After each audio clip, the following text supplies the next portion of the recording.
Characters. Carl Denham. He is my favorite character in both the original and the remake. In the original, he's a successful but reckless filmmaker. Do you always take the pictures yourself?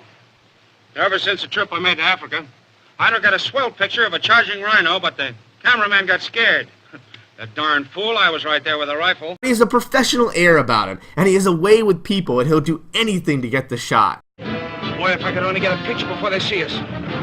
Hey, you with the camera, come here. Now, in the remake, he's still reckless, but he's an unsuccessful filmmaker. Things they tend not to go his way. Don't run him off, fellas. He's hot-headed, sure, but Carl Denham's made some interesting pictures. He's had a lot of near success. He's a preening self-promoter. Them fishes, no talent. The guy's got Luzon written all over it. I understand your disappointment. He can't direct. He doesn't have the smarts. He's washed up. It's all over town. This jumped-up little turd's gonna bankrupt us. But he's a wit about him, and a way of getting what he wants. Oh, you've written $2,000. So I did. Sorry about that. Let's start from the beginning. $2,000. And of course, just like the original, he'll do anything to get the shot. But this character has just a little bit more to him. And I am not the biggest Jack Black fan, but let me tell you, Jack Black knocked it out of the park with this one.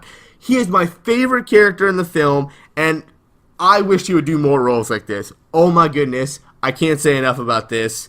We'll talk about it more in the theme section, in fact. Just know the remake's Carl Denham definitely takes it for me. What about Ann Darrow? Well, Fay Wray is a good actress, a great actress. Unfortunately, because of the time, her character is more of... I think this is awfully exciting. I've never been on a ship before. And a little bit of... Oh, dear, and I thought everything was going so nicely. And because all she does is scream around Kong, it doesn't really give Kong a reason to like her.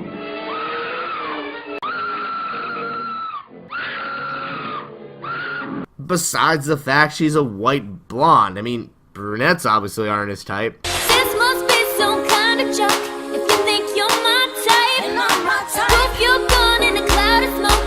I just left swipe, bye-bye. I just left swipe. Left swipe that. I mean, Naomi Watts screams as well. But she does more. She's a stronger character. She doesn't just scream and wait for Jack, she entertains Kong.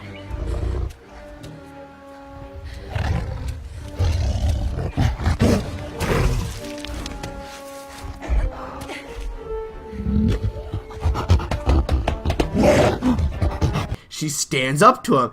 I said no!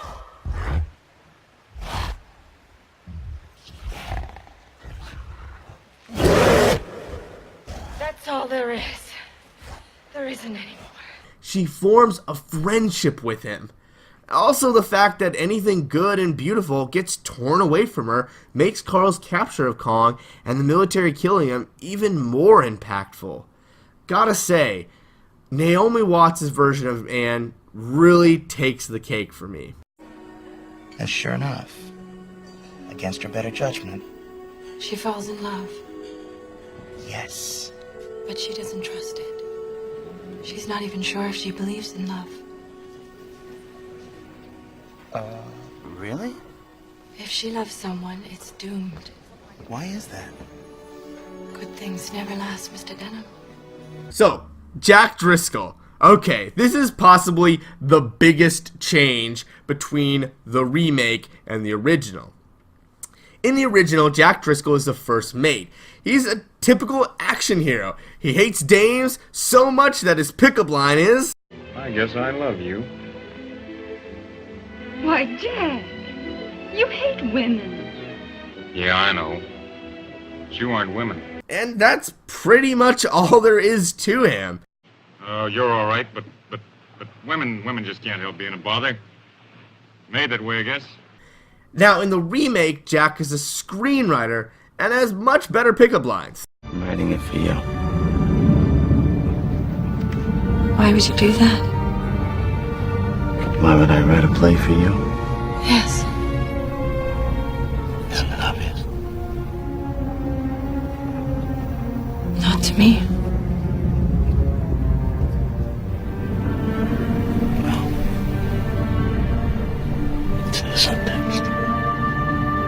He goes through a lot to save Anne, and it doesn't feel like an obligation in this one. He's not just a stereotypical hero who's gotta save the princess. And I know a lot of people thought he was boring, and while I would have liked to see some more character depth in him, he definitely has more going on than the original. I'm gonna have to give it to the screenwriter, Jack. Now, we get to the most important character in any King Kong movie. Kong. Now, in the original Kong, Kong's an animal who gets captivated by beauty, which leads to his downfall. Honestly, there's not much to this Kong, but there really doesn't need to be. This is a monster movie, and Kong is a monster, and a good one. Well, that's being unfair. There is a little more to this Kong. A lot of people feel sympathy for him, like people feel sympathy for a gorilla in a zoo. He was taken away from his home and killed on a monument to man's hubris. This does give the film a little more depth, which is nice, and they did an amazing job at giving Kong little quirks and just making him feel like a real creature. Which is amazing, because like I said, they didn't have any motion capture, unlike the remake. I gotta give credit where credit is due. But the new Kong is definitely played for sympathy. There is no question about it. And not just like sympathy you would feel for a gorilla in a zoo. He feels like a living creature with complex emotions.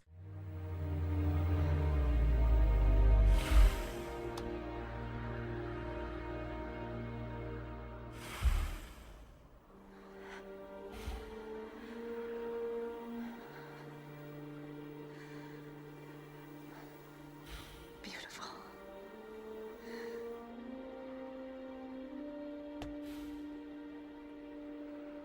Yes. Yes, it is.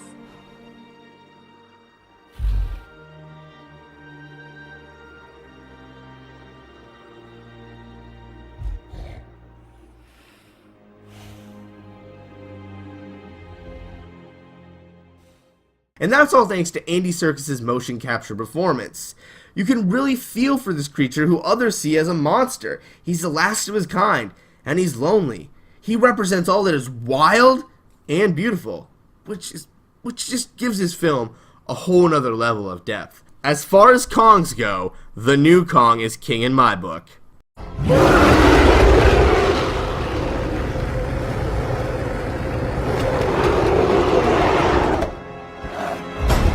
Now, the remake adds a whole bunch of new characters, so we're not going to go over them all for the sake of time, but there was a couple I want to give a quick shout out to. Mr. Hayes and Jimmy. Their relationship was awesome, and I loved seeing it play out throughout the film, gave it a whole nother level. I don't need that! I'm not giving you a gun! You were younger than me when they gave you one! I was in the army. I was trained, I had a drill sergeant. I want to help bring her back.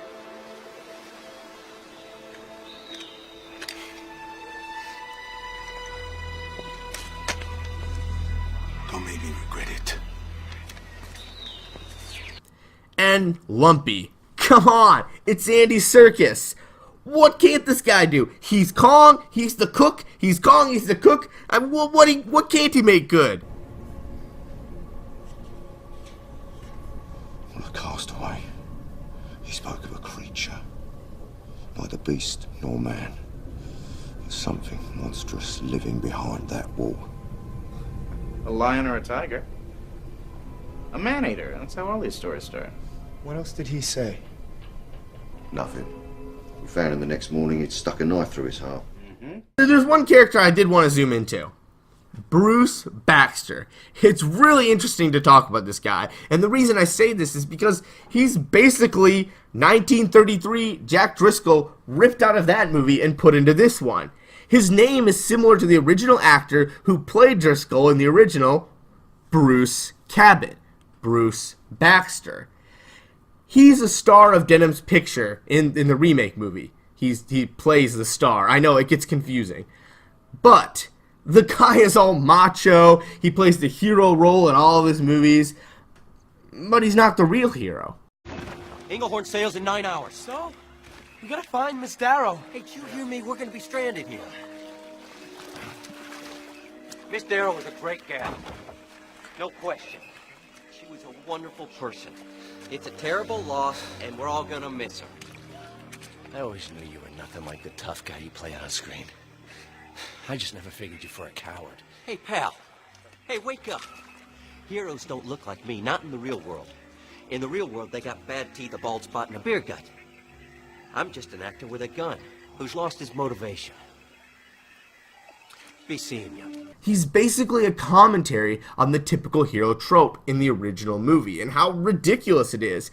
There's even this scene that Denham is filming where Bruce improvs Driscoll's dialogue, and it's a straight up scene from the original movie. I think this is awfully exciting. I've never been on a ship before. I've never been on one with a woman before. I think this is awfully exciting. I've never been on a ship before. Well, I've never been on one with a woman before. This is so cool how a remake can say, hey, you know what? The thing we're remaking made a lot of mistakes, and it's kind of ridiculous, and just hold a mirror up in front of it while still paying respect to it. Very interesting character, Bruce Baxter. I'm going to have to give this Bruce Baxter the Bruce Baxter. I mean, there's really nothing to compare him to, but he adds to the score of this one. Boom. It's ranking time. I'm going to give the original Kong a 6 out of 10. Honestly, what kept this from being a 4 was Carl Denham and Kong. I really, really loved their performances and characters in this movie, and the rest of the characters were just kind of, I understand, it's a monster movie, and the primary focus is on the monster, but there have been a lot of monster movies that have a lot of great characters. See Jaws, for example. Now, I'm going to give the remake a 9 out of 10, and mostly is because of Jack Driscoll. He's a little dry. I still really enjoyed him, and especially his hero moments and how he's not obligated to be the hero, but he's being the hero anyway, was awesome, especially compared to the old one, especially bringing in Bruce Baxter as what he was before in the original movie. It's all amazing with a whole bunch of layers. I loved it. But I do admit that Anne's and Jack's love story could have had a little more depth to it, so it gets a 9 for that. But other than that, I really, really, really love the characters in this movie, especially Jack Black. Did I mention that? Did I mention how much I love Jack Black? I freaking love Jack Black in this movie! Alright, and just like that, round 2 is in the books. Our next round is special effects, so look forward to that. But also, if you want to see any other films go head-to-head, well, consider becoming a part of our Patreon. For just $10 a month, you can become a part of our creative team. You can guide where these shows go. Pretty freaking awesome, right? But also, we have a $1 and a $5 Patreon, so check that out as well. Come with lots of perks. But as always, we're your friends, not your boss. I'm Thomas from Full Time Fans. See you next time.